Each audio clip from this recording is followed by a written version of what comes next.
Pim pam pum, dijo el tipo. ¿Cómo va? 10 de Buenas la noche noches. en punto, señores. Paulino Rodríguez, ¿cómo te va? Placer. Bueno, Papu, gracias querido. por quedarte un ratito. Pauli, ¿cómo andas vos? Bien, muy bien. Ocupado y preocupado, ¿no? Porque me parece que ¿Lo la económico? sensación de incertidumbre, más inestabilidad, más falta de credibilidad, más trastocar lo poco que se podía acceder del dólar para la clase media me parece que puede ser letal. En términos de credibilidad y confianza me parece que le aporta además una dinámica adicional a la economía perturbadora en el día en el que se presenta un presupuesto que intenta dar cierta previsibilidad. Como que se esfuma todo demasiado rápido, lo exitoso en virtud de la pandemia que el gobierno ha podido mostrar que es el acuerdo con los acreedores, pero que no puede capitalizar porque finalmente los acreedores ahora están mirando cómo se repaga la deuda, qué pasa mañana, qué está ocurriendo hoy, cuál es el plan económico, y la verdad es que en ese contexto la incertidumbre reina. Empiezo por lo último, por el tema del presupuesto, 3 o 4 puntos que me parece importantes destacar de lo que presentó el ministro Guzmán ante el Congreso. Inflación de 29-30% prevista en el presupuesto. Imposible de cumplir. Imposible. Un dólar a 102, 103, 102.4. Oficial, el que está hoy 80. Oficial, el que hoy está 80. Bueno, ahí no sé, veremos. No, pero que cuando digo imposible si puede ser o no, sí, qué sé yo, es parte de...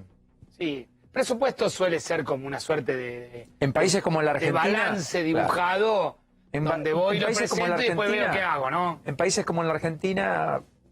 Un crecimiento previsto del 5.5... sería recuperar menos de la mitad de lo que cae la economía. De los 12 que se cree... 12 o más. 12, con mirada optimista, creen algunas consultoras privadas, puede llegar a caer la Argentina. Ahora bien, el otro punto tiene que ver con lo que pasó con el Banco Central. Y ahí te pido que me ayudes a esta hora, a la gente que está enganchándose en 4 días, a explicarle un poquitito las 5 o 6 medidas fundamentales. Bueno, yo te diría, puesto en perspectiva para la gente, Facu, como vos decís, aquel que compraba $200 y que accedía a los $200, si era un beneficiario del plan social, no va a poder acceder más.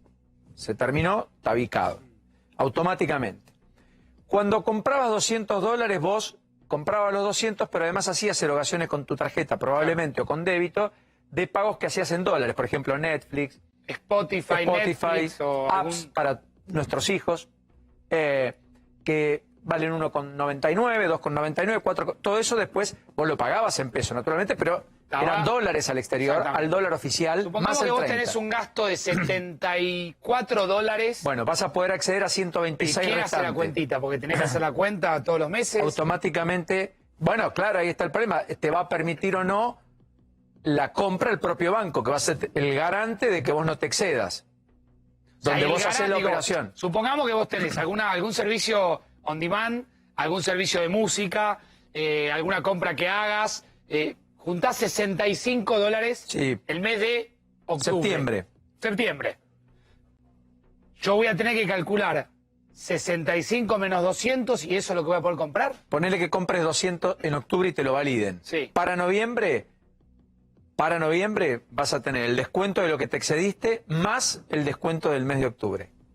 En el peor de los casos. Quiere decir todavía que si es yo algo finito. hago una compra de $1000 de un producto, por 5 meses no podés nada. comprar los 200. Pero la novedad saliente es que en esos $200 que vos podías acceder, vos lo pagabas 100 hoy, más o menos. 102, 103, 104. ¿A dónde se va ahora el dólar que vos a 130, pagás? Porque vos tenés 35% adicional. Pero perdona, ¿quiere decir que yo el Netflix o cualquier plataforma on demand la voy a pagar a 130? Sí. Tu dólar oficial dejó de ser 30. Claro, hay una parte que es a cuenta de ganancia. Bueno, supongamos que esa cuenta de ganancia es el año que viene. Suponé que vos tenés menos ingresos. Al otro año te compensa la AFIP y te dice, voy a compensar, pero en el mientras tanto vos pagaste anticipo de ganancia, de la supuesta ganancia del año previo. Enloquecedor. A 2 años vista, la AFIP te reconoce lo que vos pagaste de más. ¿Cuánto vale esa plata en pesos 2 años después? Y 40 de inflación. Entonces, la verdad es que está financiando al fisco. Pero más allá de eso, que es tecnicismo y no soy economista, y es una osadía de mi parte tratar de explicarlo de este modo, pero creo que ayuda. Vos acá además lo que tenés es que cuando vos hagas una erogación en el exterior, se habilitan los vuelos en octubre, suponiendo, te vas al exterior, gastaste $2000. Durante 10 meses no vas a poder acceder al dólar ahora. esa gente es un segmento, 5%, 8, 10 de la población, 15 a todo trapo. Tiene un excedente, supongamos. ¿Dónde va, en qué va a ahorrar? ¿En pesos? ¿O va a ir a buscar al dólar? La pregunta que yo te hago es, ¿qué instrumento vos me das a mí para ahorrar en pesos? ¿Vas a llevar la tasa a 40%, 45%? ¿O la vas a mantener donde No está? es un problema de tasa, es un problema de credibilidad. Porque, Facu, la tasa, de hecho, las han ido subiendo. Subiendo. Entonces... Vos decís que la gente no le cree al peso. No, claro, bueno, de hecho, hace 20 años era un peso, un dólar, un peso. 20 años. Hoy ya estamos en 130. El paralelo va a estar el dólar delincuente, como lo llamó Pese, enojado, que fue un acto de enojo explícito, que es verdad, es ilegal. Es un dólar ilegal. Pero es el único dólar que la gente puede tocar, constante y sonante, con la cual vos haces transacciones de bienes registrables en la Argentina. ¿Entendés? Entonces, ese dólar probablemente esté 150, 160 mañana. Entonces, todos los tapas de 150. Ese dólar lo que preocupa... ¿Vos decís que mañana el blue... No tiene precio hoy. Puede abrir a 150. Sí, claro, no hay precio. Porque vos cerraste lo poco que podías acceder al dólar oficial. Y es más, le dijiste a las empresas que tienen que pagar a creencias en el exterior que refinancien esas deudas, que no les van a autorizar, previa autorización igualmente, mucho más del 40% de lo que deben, y que el resto lo tienen que renegociar por lo menos a 2 años. Lo que están diciendo es, miren, tenemos vencimientos, contaba Willy Laborda, que contaba Pese, de empresas por 3.600 millones de dólares. No están esos dólares. Si esas empresas deciden cancelar y pudieran hacerlo, no los tienen. El Banco Central se los puede dar, sin afectar a ahorristas, que no quiere. La idea del corralito en la Argentina está muy extendida. Incautación de depósito, Argentina tuvo una historia al respecto, también para la clase media es letal. En un marco de creciente inestabilidad, insisto, en términos Ahora, de... Paulino, credibilidad política. Política, económicamente, si el gobierno no hacía esto, cada vez tenía menos reservas. La pregunta es, ¿por qué pensás que haciendo esto mañana va a tener más reservas? ¿Qué cambia? Bueno, ¿Quién trae un dólar? Las cuidás un poco. Perdón, ¿quién trae un dólar? No, estirás un poco la agonía. Desconozco si estirás la agonía, no lo sé, no soy agorero. Me encantaría que le fuera fenomenal, porque estamos todos dentro y que rápidamente exista el despegue y que naturalmente quien nos está viendo tenga una situación más cómoda. Por supuesto. Porque es muy doloroso tener más de 1 de cada 2 argentinos bajo la línea de la pobreza, 2 de cada 3 chicos menores de 14 años, niños, niñas, adolescentes, sin poder comer lo que corresponde todos los días, tener a los chicos sin poder instruirse. Hemos tendido una trampa a ese sistema igualador por excelencia que es la educación, entre el que todo lo tiene y el que no lo tiene. Eso profundiza las desigualdades y las diferencias. Es realmente muy perturbador y muy preocupante, Facu. Y en ese contexto tenés empresarios que no saben a dónde ir, no hay previsibilidad, hablan de prorrogar los alquileres y el congelamiento de precios de alquiler hasta marzo del año que viene, se meten en los contratos entre privados con decisiones del Estado. Por lo tanto, el que tiene una casa y la tiene que alquilar, obviamente mañana dice, si la pongo 30% más cara, me cubro. No sabe qué hacer. Todo eso trastoca. Sí, yo creo que todo eso se resume en un país que es incierto por momentos, que tiene una clase política, una clase dirigencial que no ofrece ningún tipo de certidumbre, ni el oficialismo, ni la propia oposición. Hoy, como decías vos hace 1 o 2 días, o ayer creo que dijiste, ahora nos toca hablar de quienes están gobernando, y es cierto. Pero creo que la sensación que la gente tiene cada noche, cuando termina el día, son días larguísimos para los argentinos. Larguísimos. Yo no sé si vos tenés esa sensación, no sé bien a qué hora arrancás el día, pero yo tengo la sensación de que cuando el día arranca, no ves digo, y pasan tantas cosas. Veo al ministro Quirós y me parece una osadía decir que uno termina exhausto y agotado, porque si hay alguien que está agotado, exhausto, supongo que, claro. Ya en minutos habla con nosotros en el piso, acá está Fernán Quirós, que ya ha llegado. Muy bien. Le agradecemos que haya cumplido. Ya lo sentamos, ministro, ¿no? Va a ser un apasionante diálogo, Facu, porque en medio de todo esto tuvimos 185 víctimas cargadas, fatales, en el sistema de comunicación oficial hoy. Estamos en casi 12.000 muertos, vamos a superar a Chile en las próximas 48 horas. En términos de muertos por millón de habitantes, Argentina ya está entre los 17 países del mundo con más muertos en términos relativos, hablando de países con más de 10 millones de habitantes. Y Argentina tiene o está en el triste sitial de los 10 países con más casos de COVID, pese a que está entre los 130 países en nivel de testeo. Está años luz en términos relativos salvo excepciones, de cualquier país, Y con inclusive de la algunas región, salvo cifras, excepciones. incluso, Paulino, de algunas provincias que empiezan a preocupar, caso Santa Fe. No te demoro más, que tenés que descansar. Gracias. A vos. Nos reencontramos mañana. Tenés un tipo que sabe mucho de la oposición. El señor Spillman, que ha venido. Spillman está más protegido que Robocop Muy. en la Robocop Bueno, 1. Usted se Spillman, trajo máscara hoy, Gracias, pastor, tengo, ¿no? mirá. La tiene, yo la tengo ahí atrás. Está el ministro Quirós, mirá. voy a Máscara. casa a verlo. Mostrarle a Quirós, yo traje barbijo. Barbijo. Barbijo, Como tela corresponde. y común, barbijos, Ya para me que lo vea el aislé doctor aislé Quirós. dos veces. ¿Qué pasa, el ministro en vivo? No hay problema. Ezequiel, tu título de esta noche, ¿cómo te va? ¿Cómo andás? Muy buenas noches, Facundo. Atención, porque la ciudad hoy presentó un protocolo para que vuelvan las clases. Escuchá esto, Facundo. En los espacios públicos. ¿Cómo En los 48 ¿Clases plazas de en la los ciudad. espacios públicos? ¿Qué significa? Clases al aire libre. En las ¿En una escuelas plaza? pasen a ser parte de las plazas, el Parque Indoamericano, el Parque de la Ciudad, las plazas de los barrios tengan un espacio dedicado a la educación. Eso es lo que hoy le solicitó. Fíjate esto, ya estamos mostrando algunas fotos, después te voy a contar todos los detalles. Fíjate, eso es el Parque Indoamericano, por ejemplo. ¿Estas son fotos de Argentina? Esas son fotos de A ver, Argentina. espera, quiero tener un minutito. Spillman está contando lo que en minutos va a desarrollar, que esto va a ser título de todos los diarios y de todos los medios. Lo vamos a hablar con el ministro Quirós. La ciudad empieza a pensar que los chicos tengan clases al aire libre. Esas fotos no son de un país extranjero, esas fotos son de acá, son las primeras imágenes que se empiezan a ver y es pensar una educación completamente distinta para reducir el riesgo.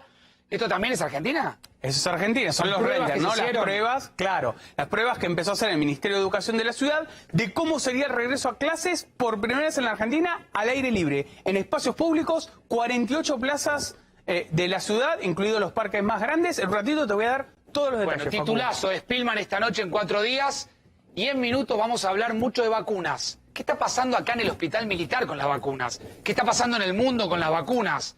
Hay fechas estimadas. ¿Por qué los rusos dicen una cosa, la vacuna norteamericana dice otra? En minutitos vamos a tratar de clarificarte todo el tema.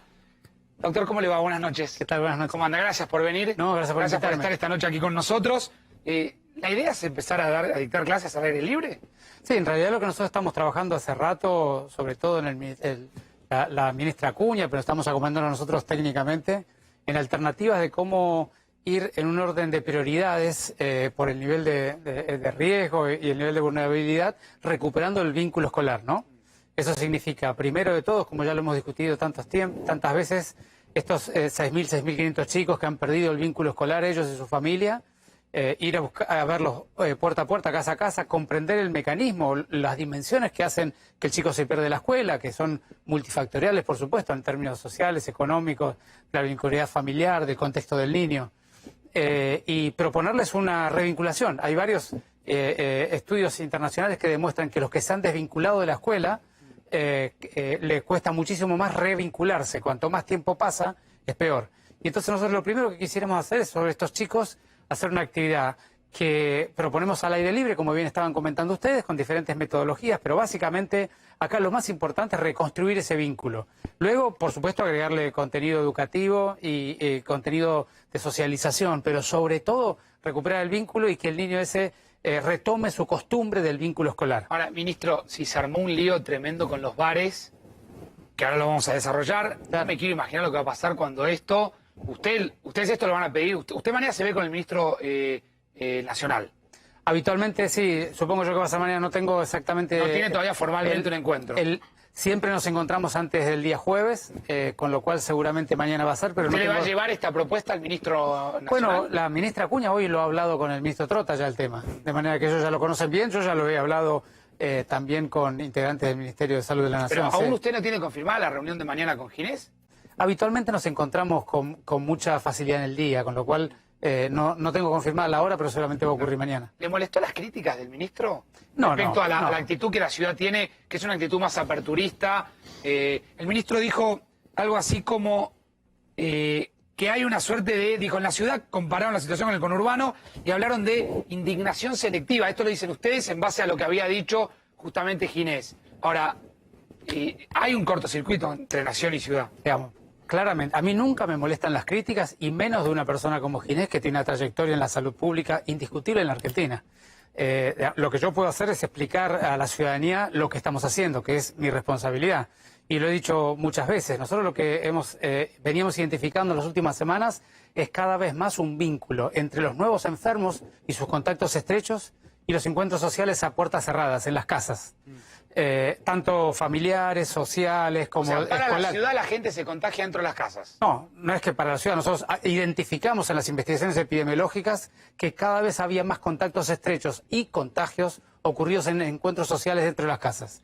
Eso es un documento, es decir, no es una cuestión... Eso que son no encuentros de 10, de 15, de 20 personas donde no tantas personas, pero muy frecuentemente la cuando... gente acá se relaja, se saca el barbijo, empieza a comer, empieza a charlar. Adentro de las casas, muy poca gente usa el barbijo, por ejemplo. Entonces, el tema dentro de las casas es cuando se cruzan las familias, cuando alguien va a ver a un amigo, se encuentran 4 personas, se encuentran 3 chicos de la escuela, o va alguien a visitar a su madre o su abuela. Digamos, supongo que ustedes deben conocer gente que lo ha hecho, Sí, porque sí. es muy frecuente en las investigaciones, lo encontramos todo el tiempo. Entonces, lo que nosotros decimos es, dado que la ciudadanía ya no nos puede acompañar con la solicitud de no hacerlo, porque es evidente que ya no nos puede acompañar y nosotros no tenemos poder de policía adentro de las casas, nos pareció que lo más prudente en términos sanitarios y epidemiológicos era proponer una alternativa que descomprima esa situación, pero que sea más segura. El espacio público es 20 veces más seguro que el espacio cerrado, eso está recontraestudiado. De manera que nuestra propuesta fue, justamente es, quédate en tu casa. Si no lo podés hacer y te vas a encontrar con alguien, encontrate en el espacio público o encontrate en la mesa de un bar. Siempre al aire libre, espacio abierto. Claro. De manera que para nosotros es una política sanitaria Ahora, que, pero se que empezaron naturalmente... a ver, ministro, escenas en la... Mire, yo recién estacioné el auto acá en la puerta, Sí, sí. en la puerta del canal, y en la esquina, yo no sé si a la gente le gusta tomar cerveza muriéndose de frío, no sé, digo, ¿por qué se junta tanto la gente? Yo sé que esto es antipático lo que yo digo, porque hay mucha gente que necesita juntarse y uno lo entiende, uno necesita juntarse también y ver y socializar. Digo, pero no sé si es necesario de a 10 en una mesa, de a 7 en una mesa, de a 8. Digo, ahí me parece que cuando Nación habla de que los controles en los bares no fueron tan estrictos, usted ahí toma esa Son dos crítica. cosas diferentes. Lo primero es, no es por qué tiene necesidad de juntarse, es ya se estaban juntando, pero le estamos proponiendo que lo hagan en un lugar más seguro. Primera cuestión importante. Que esa es la vía pública, al aire libre. Nosotros decimos, hay 2 grandes ventajas de hacerlo al aire libre. 2 grandes ventajas. La primera es que es mucho más seguro. La segunda es que se puede observar y discutir. Justamente esto es lo que tenemos que discutir. Y yo valoro lo que dijo Ginés, porque pone el tema en el debate. Nosotros tenemos que aprender como ciudadanos a manejarnos de una manera segura por los meses que quedan por ¿A delante. usted no le molesta que Ginés haya dicho que los controles de los bares no están bien... O sea, que los bares no están bien controlados? A mí nada de lo que diga Ginés en términos de salud pública me va a molestar. Lo voy a escuchar y voy a ver qué puedo aprender. Como hago con todas las críticas que recibo. Al revés, Es al una revés. oportunidad de aprendizaje. A ver. Al revés, doctor. ¿No le molesta que durante todo este periodo, sobre todo, diría un par de meses atrás, se criticó la ciudad por estas aperturas y uno veía en el conurbano todo explotado, fines de semana, ferias generales? Se lo pongo al revés la pregunta, Pero ¿no? es que te vuelvo a insistir en esto. Estamos pasando un momento muy doloroso en todo el mundo. En la Argentina y en la Ciudad de Buenos Aires. Todos hemos sufrido muchísimo. Hay gente que ha perdido familiares y gente querida. Perdón. Pero sobre todo, lo que ha pasado es que todos han perdido algo. Entonces, a mí me parece que enojarse, ofenderse, molestarse, no está dentro de mi caja de herramientas. Yo todo lo que se plantea de la Ciudad de Buenos Aires lo escucho, veo qué se puede aprender de lo que se dice y aprovecho lo más posible. Ahora, ese aprendizaje después se vuelca en política pública. Entonces, nuestra Ciudad de Buenos Aires tiene la epidemiología y la evolución de su realidad para mostrar. Es el resultado del esfuerzo de los ciudadanos y de este gobierno. Y eso es lo único que me importa. Yo no tengo ninguna necesidad de compararme con ninguna otra jurisdicción, ni criticar a otra persona, ni defenderme una crítica. Yo soy responsable de la salud pública de la ciudad. Ahora, doctor, si tenemos que pensar en que la ciudad tiene una postura más aperturista, en la próxima fase de la cuarentena, a ver, primero, ¿usted cree que se va a extender la cuarentena o ya no existe Pero la cuarentena? es que primero vuelvo a poner en discusión sobre si la ciudad tiene una política más aperturista. La ciudad tiene una política, desde mi perspectiva, apropiada en términos de la gestión social y sanitaria. Nosotros lo que hacemos es gestionamos una pandemia y creemos que las decisiones que tomamos todas las semanas son las más apropiadas para la semana que las tomamos. Y usted cree, como también creen otras voces de la ciudad y de la nación, que hay que gestionarla juntos, ciudad, nación y provincia. En el área metropolitana es muy conveniente articular políticas públicas y estrategias. De hecho, lo venimos haciendo desde el primer día, ¿no es cierto? Quiero salir un minutito quizás de los contrapuntos que siempre se generan, porque obviamente uno entiende que a veces hay miradas distintas. El propio ministro lo dice y lo lo expresa de manera muy respetuosa. Vamos a hablar del otro tema que le importa a la gente, que es el tema de las vacunas. Yo quiero poner en pantalla, mostrarle hasta ahora un suerte de relevamiento que hemos hecho para poder ver dónde estamos parados, por lo menos de la información que manejamos. Alguna involucra a la propia Argentina, ¿sí? Es decir, qué cantidad de vacunas hay, por lo menos de proyectos de vacuna concreto, y cuál es el estado de situación de cada vacuna. Y por otro lado, cuál es una fecha estimada. ¿Sí? Si me avisan si lo tienen, ¿lo podemos ver? ¿Sí? Bueno, ahí voy. A ver, ministro, ¿usted cree que es positivo en materia de pensar que la vacuna va a llegar pronto? No, a mí me parece que es bastante evidente que una vacuna en la Argentina para el uso masivo, al menos para los subgrupos de riesgo, va a estar antes del invierno del año que viene. Ahora, pensar que va a ser mucho más... antes del invierno del año que viene. Antes del año que viene, seguramente alguna de las vacunas que están hoy en evaluación en fase 3, será una o varias demostrarán su efectividad y por lo tanto se podrán utilizar y alguna de ellas llegará en cantidad suficiente para distribuirse antes del invierno del año que viene. A ver, repaso, a ver... acá tenemos la vacuna de Pfizer, que es la que viene de Estados Unidos, que aparece en fase 3 y que tiene una fecha estimada, dicen, ¿sí? Que podría aparecer como concreta en octubre del 2020. Lo que pasa es que Eso yo creo que es muy importante no confundir a la gente con las fechas. Porque una cosa es decir la fecha... Sí, la fecha de masividad y otra cosa es decir no, la fecha... La fecha de finalización del protocolo de investigaciones, donde vos podés hacer un corte de los primeros 30.000 y decir, a 3 meses de seguimiento ocurrió esto, que eso probablemente ocurra en el mes de octubre o noviembre para... O sea, ¿usted cree que Pfizer va a terminar de hacer su prueba? Analizar los primeros cortes de datos, seguramente los va a reportar entre octubre y noviembre. Ahora, de ahí a tener una vacuna hay una distancia. ¿Cuál es la distancia? Y la distancia es la fabricación digamos, a nivel industrial, a cantidades importantes, la distribución mundial y que llegue una cuota a la Argentina y que la Argentina esa cuota se pueda distribuir entre un subgrupo de personas. Es ahí donde usted prevé previo al invierno del 2021, dice. Sí, para hablar de todos los subgrupos que deberían vacunarse, son los subgrupos de riesgo, yo no creo que la Argentina se haga de una cantidad suficiente de vacunas efectivas antes, digamos, mucho, digamos, por supuesto no en este año y seguramente en los meses del año que viene. Eso significa que tenemos por delante entre 5 y 8 meses por delante hasta la vacuna. Y yo no le generaría a la gente una expectativa que no va a ser. Nosotros nos faltan 5 a 8 meses para tener una vacuna efectiva acá. Ahora le voy a preguntar cómo cree, ahí sumate Ezequiel, que va a ser la vida del mundo, de la Argentina, de la ciudad que usted gestiona. Tenemos Pfizer. Digo, menciono Pfizer primero porque es la que más involucra a la Argentina, porque hay pruebas que se están haciendo aquí en el Hospital Militar. Perdón, la que se está haciendo en el Hospital Militar es Oxford con AstraZeneca, que es la segunda que mencionamos, que también está en fase 3. No, la Hospital Militar es la de Pfizer. Militar es Pfizer. ¿Y Oxford con AstraZeneca llegaría a la Argentina también? Es la que se va a fabricar en parte aquí. Bien, y esa podría estar en el primer semestre del 2021. Es que van a estar todas.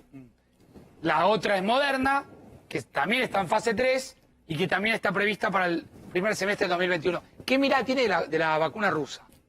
Yo te diría así, lo primero que tenemos que saber es que esas 3 vacunas que vos estás poniendo allí, aún ninguna de las 3 ha completado la fase 3, y si se hace la fase 3, pues se necesita el resultado para saber si es útil o no.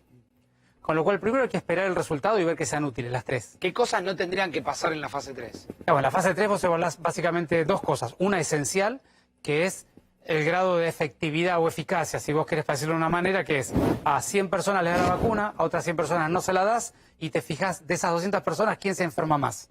Si el que se dio la vacuna se enferma menos, evalúas el grado de efectividad de la vacuna de acuerdo a cuánto menos se enferman. ¿Está bien? Entonces la efectividad de la vacuna se hace con 2 grupos, a uno le das la vacuna y al otro no. Los seguís 3 a 6 meses y te fijas cómo les va.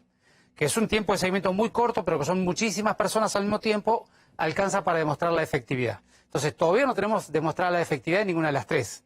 Luego hace falta la fase 4 para más adelante, que es, y si vos pasas mucho tiempo con la vacuna, si tenés algún efecto adverso, porque, digamos, la seguridad de la vacuna se evalúa al principio, pero es la seguridad del corto plazo.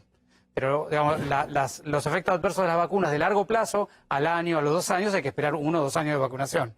Entonces, vas a completar la evaluación de estas vacunas dentro de 1 o 2 años. Que estas fases 3 se hacen un seguimiento durante 2 años seguidos para ver si aparecen efectos a largo plazo. Entonces, lo que vas a tener ahora es un corte corto, digamos, a corto tiempo, de 3 a 6 meses, sobre un conjunto de vacunas que están en fase 3. Y vas a ver cuáles son efectivas y cuáles no, y cuál es más efectiva que cuál en algunos subgrupos en particular. Y eso todavía no lo sabemos, por lo cual, no me parece razonable que la gente considere que ya todas esas vacunas van a estar listas, porque a lo mejor alguna de ellas no es tan útil, no previene tanto la enfermedad, o no previene algunos subgrupos, o previene menos que otra. Pero, ministro, ¿y cómo se convive 6, 8 meses, un año, con tanta incertidumbre, sin poder saber si efectivamente la ciencia le va a... O sea, vamos a tener que convivir de la manera en que estamos viviendo ahora, es decir, aprender a convivir con un virus del que sabemos poco? Yo te agregaría algo ahí, parece bastante razonable, con 9 vacunas que han demostrado despertar la inmunidad en la fase 2 y que son más o menos seguras en la fase 1, más o menos no, son seguras en la fase 1, despertaron la inmunidad en la fase 2, que en la fase 3 efectivamente eviten la enfermedad en un subgrupo de personas. ¿Cuánto la van a evitar? No lo sabemos, pero que la eviten.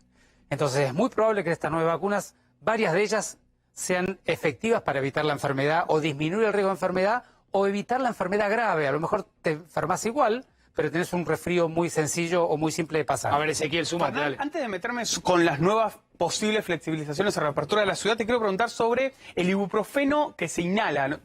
Quería saber cuánto estaba avanzado ese tratamiento, obviamente no es una vacuna, sino un tratamiento específico, si ya estaba aprobado, si en la ciudad se aplica, que nos cuentes un poco. Entiendo que es el ibuprofeno es por la nariz, parece, no creo yo, pero quería saber de qué se trataba porque escuché mucho de efectos benéficos de un tratamiento como ese. El ibuprofeno yo lo he dicho varias veces y lo vuelvo a insistir porque es un tema muy importante, porque está muy de boga el debate en la Argentina, ¿no?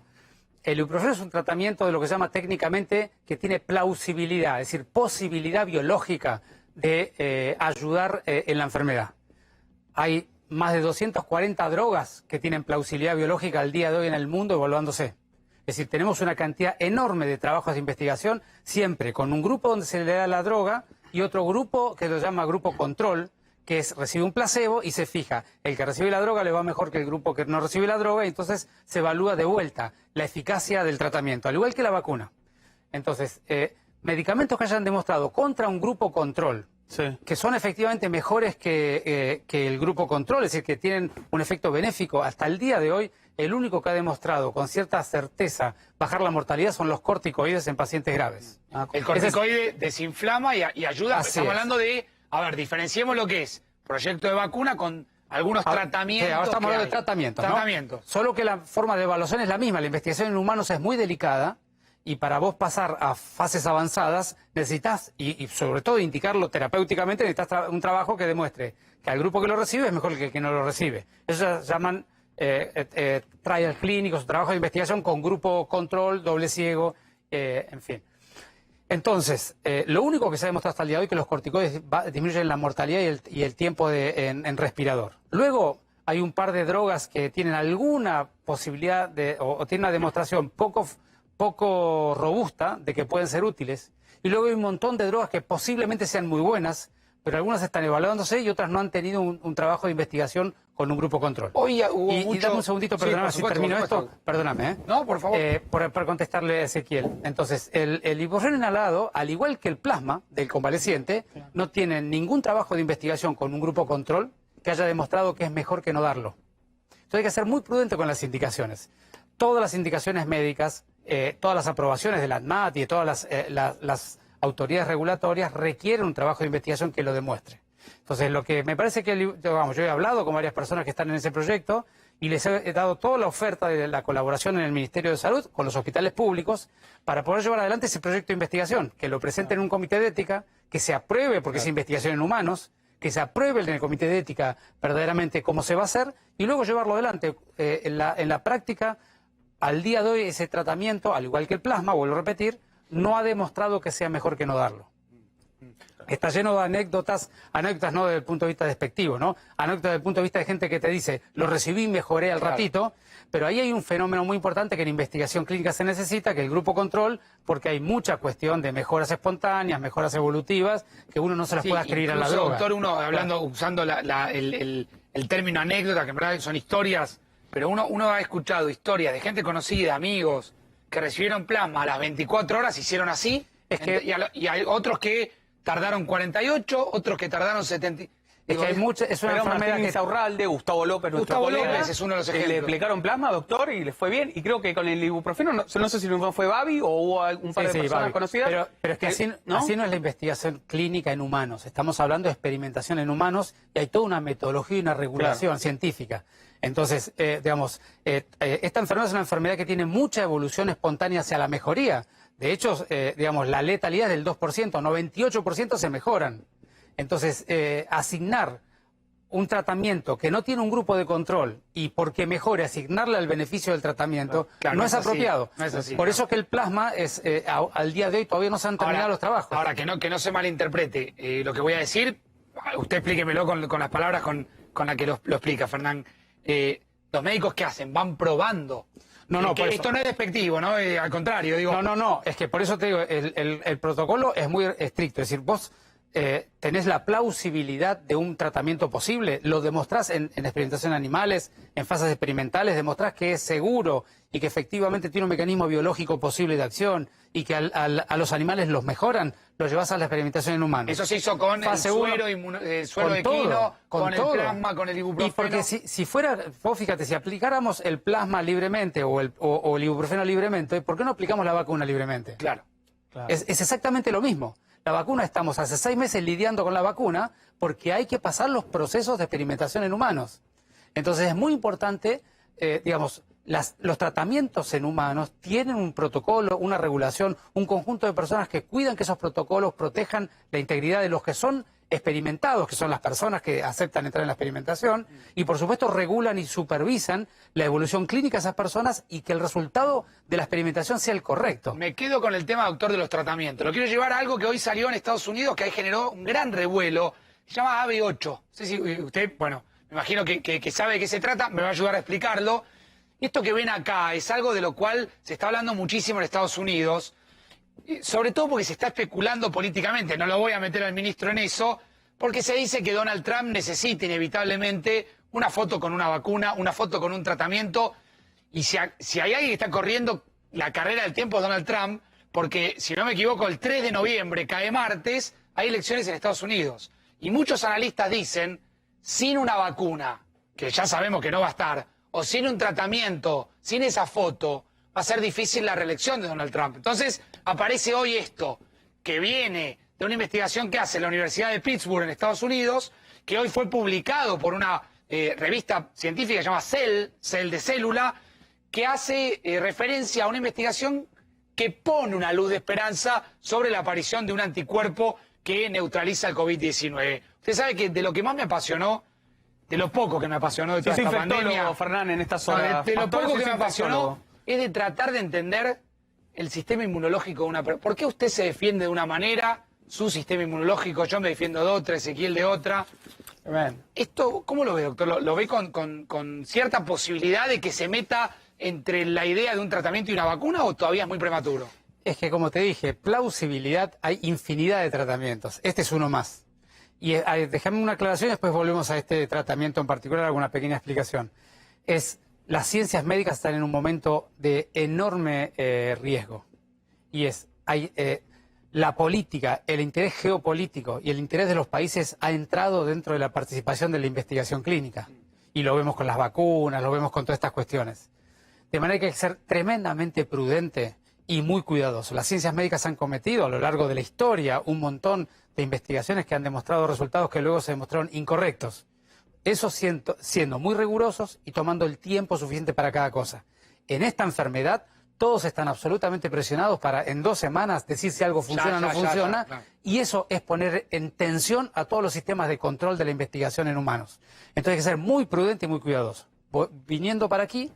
¿Lo ves serio esto? Sí, por supuesto, como casi todos lo veo serio. La pregunta no es si son serios, sino que si demuestran que son efectivos, ¿eh? Son dos cosas diferentes. Porque acá lo que yo leí, y usted me lo va a explicar mejor, es que no solamente podría servir para prevenir, no solamente podría servir como el plasma, como el suero equino, como el ibuprofeno, como la corticoide, para mejorar el momento por ahí complicado de un paciente. Creo que los periodistas explicamos como podemos esto que es muy técnico, sino que aparentemente dicen que podría servir para prevenir el COVID. Bueno, como tantos otros medicamentos, todos los antivirales también podrían ser así. Este es un anticuerpo, es decir, es como...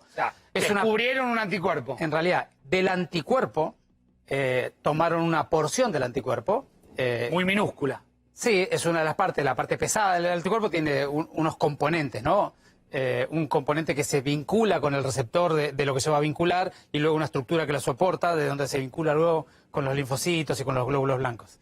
Entonces, una de las partes del anticuerpo que se vincula con el receptor de este virus, lo han podido fabricar y aislar en una parte, es decir, es una subcomponente del anticuerpo contra el virus, de manera que es como el suero equino. Claro, ahí aparece una palabra que dice uso potencial, me voy para acá. Sí. Uso potencial terapéutico y profiláctico, y hablan de una inhalación. Bueno, porque... Que podría ser inhalándolo. No, los anticuerpos, o los pedazos de anticuerpos como es este, o los anticuerpos ya sea del suero equino, o del suero del convaleciente, o del suero hiperinmune cuando se le selecciona el convaleciente, son todos mecanismos de darle el anticuerpo a la persona. Esta es una parte del anticuerpo, que es el mismo mecanismo, solo que dado que tiene una forma de ¿cómo te podría decir? Una biodisponibilidad, es una disponibilidad en el cuerpo más facilitada, entonces se podría dar por inhalación en vez de tener que darlo por endovenoso.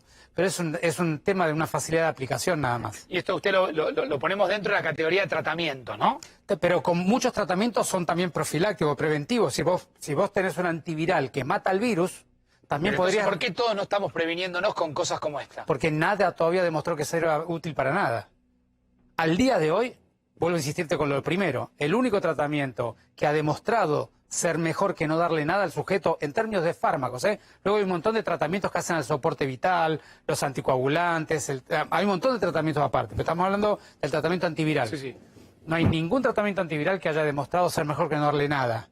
El Remdesivir tiene alguna demostración pobre, está mucho en debate, y luego los corticoides son antiinflamatorios en enfermos graves. Pero ningún tratamiento de la plétora de tratamientos que hay, ninguno tiene un trabajo terminado demostrando un grupo control contra un grupo intervención, que la intervención es mejor que el control.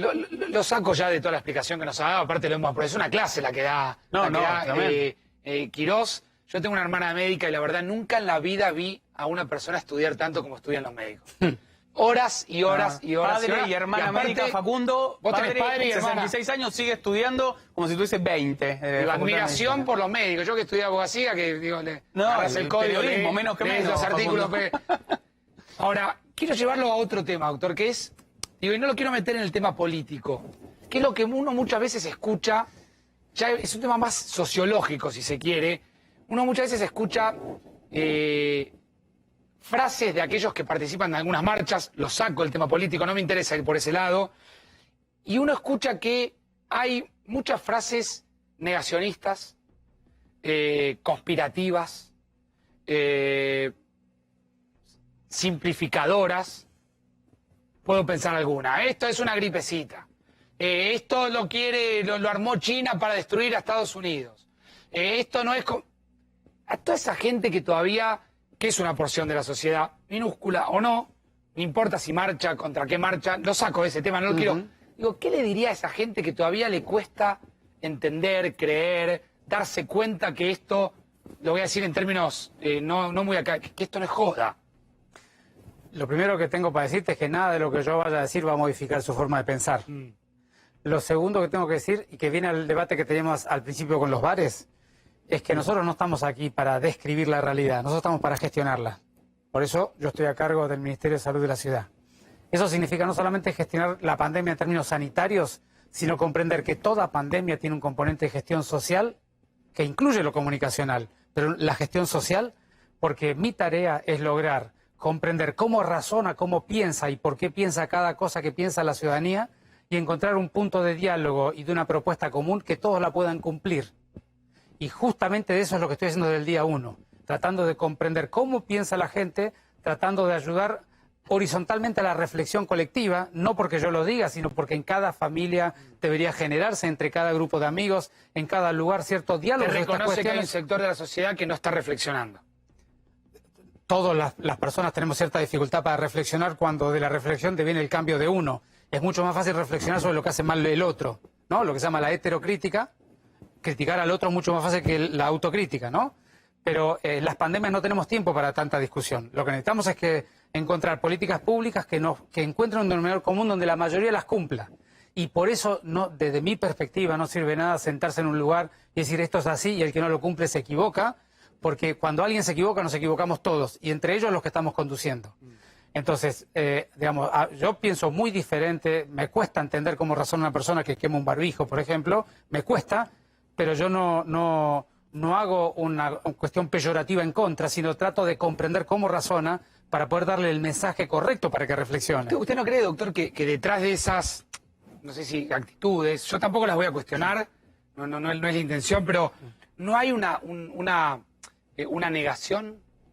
Pero una es que renegación, negar para no angustiarse, negar para no entender que todavía no hay una solución. Pero es que estás diciendo lo mismo que yo de otra manera. Por supuesto que sí, hay aspectos que son psicológicos, otros que son ideológicos, otros que son dogmáticos y otros que son por otros motivos. Pero lo importante es, cuando uno comprende el mecanismo, intenta buscar una forma de solucionar el tema. Porque, digamos, acá, vuelvo a insistirte, yo no estoy aquí para describir lo que pasa, estoy para gestionarlo. Entonces, para poderlo gestionar hay que tener propuestas que puedan incluir a la mayoría. Y todas las cosas que hemos hecho en la ciudad, semana a semana, han sido una concepción de integración entre la política sanitaria y la política de la gestión social. Y yo creo que es un error olvidarse que la gestión social es un componente esencial en la pandemia.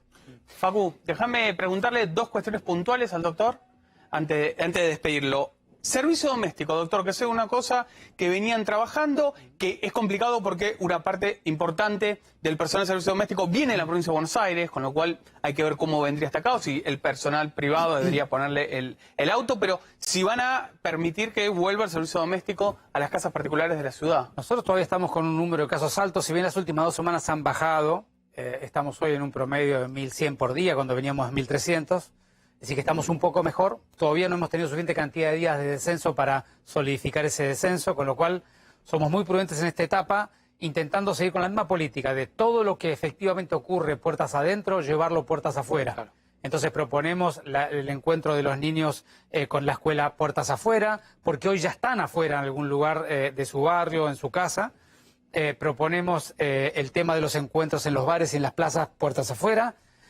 Y el tema de las trabajadoras domésticas, el tema que tiene es que es un cruce de familias puertas adentro, con lo cual nos gustaría todavía esperar unos días más, no mucho más, pero unos días más, a que la curva se acomode un poco más abajo antes de tomar esa decisión. Y lo mismo, doctor, con construcción, en el caso de obras que estén por terminar en menos de 90 días o que tengan más de 5.000 metros, ¿esperan un poco o por ahí en esta etapa se puede avanzar? Bueno, esas ya fueron aprobadas hasta donde yo entiendo el de uno anterior. Lo que nosotros estamos haciendo ahora es ir librándolas paulatinamente, ¿no es cierto? Sobre todo allí, eso es puerta afuera bien claro, porque la obra es espacio abierto. Claro. El punto ahí, como bien decías vos, es que mucha gente de ella viene de jurisdicciones... Utiliza el servicio exacto, entonces el tema ahí es cómo ir resolviendo el tema de los transportes. Bien. Ministro, muchas gracias. Ha sido extensa la nota, así que le agradecemos muchísimo. Sabemos que son días largos, lo esperamos pronto. Muchas gracias. Gracias a ustedes. Hablando de gestionar pandemia, hablábamos recién de lo que está pasando en el hospital militar. También se gestiona la pandemia desde ese lugar. Vamos a hablar con el ministro de Defensa, Agustín Rossi, que gentilmente ya nos está escuchando. Ministro, ¿cómo le va? Buenas noches. Gracias también la paciencia de esperarnos. ¿Cómo anda? ¿Qué tal? ¿Cómo le va? ¿Qué dice? Buenas noches. Bien, gracias, ministro. ¿Cómo viene todo allí en el hospital militar? ¿Cómo viene ese aspecto digamos, del capítulo vacunas, que en algún momento tuvo como una pequeña interrupción y que ahora de repente vuelve a ponerse en marcha la investigación y a llevarse adelante la investigación, ¿no? Bueno, lo que hay en el marco del hospital militar es un acuerdo que hizo el hospital militar con los representantes del Instituto Pfizer aquí en la Argentina, del laboratorio Pfizer aquí en la Argentina, que es el grupo que lidera el doctor Pollack.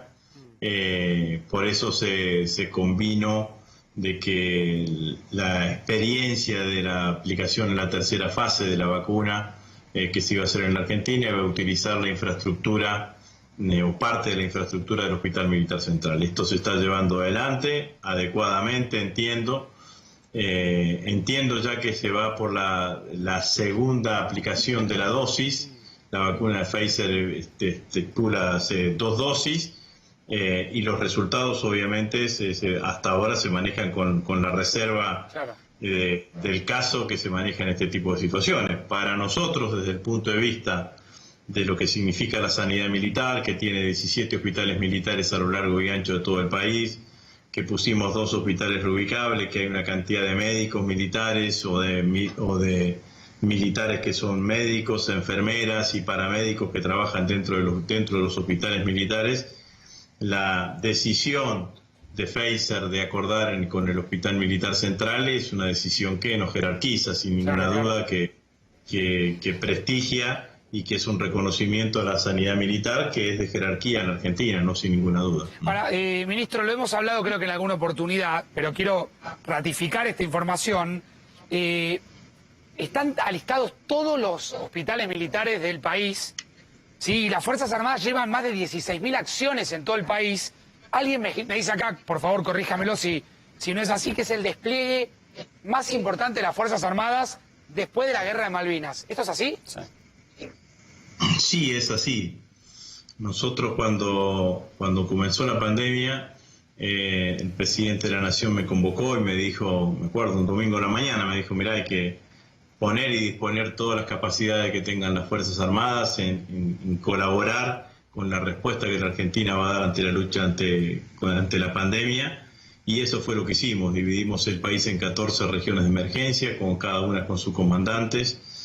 Y esos comandantes empezaron a recibir las demandas, en el caso mío como ministro y también de los gobernadores, de los intendentes, y de allí, de esas demandas y de esos requerimientos, salieron las 16.000 tareas a las cuales usted hacía referencia. Claro. Esto significa, para nosotros una tarea es una acción que se realiza durante un día, que implica movilización de personal y movilización de medios, y esto es lo que venimos haciendo permanentemente desde hace una cantidad enorme de meses, ¿no? ¿Y por qué es el despliegue militar más importante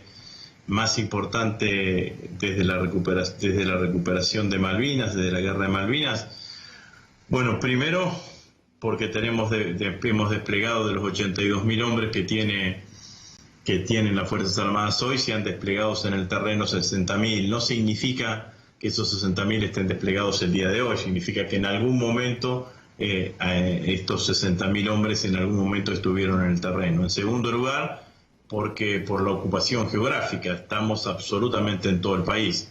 Y en tercer lugar, por el tiempo. La verdad que empezamos en marzo y nos quedaremos hasta que las circunstancias así lo indiquen. Entonces, la verdad que es un esfuerzo enorme el que están llevando adelante las Fuerzas Armadas. Yo estoy muy contento también, Facundo, con la repercusión de la sociedad, de los vecinos, que generan un fuerte reconocimiento ante el accionar de las Fuerzas Armadas en cada uno de los lugares.